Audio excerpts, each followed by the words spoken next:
Today's story is What's That Sound?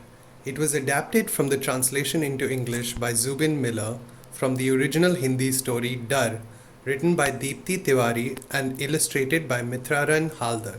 It was published by Pratham Education Foundation and is available on Storyweaver. It was midnight. Reena was not able to sleep. Suddenly, she heard a loud sound. She was scared. She picked up a stick from the floor and went outside her room. The noise was coming from her father's room. She entered the room and looked around. She looked under the bed. There was nothing there. She looked at her father. The sound was coming from her father's nose. She started laughing loudly. Her father woke up and laughed with her too.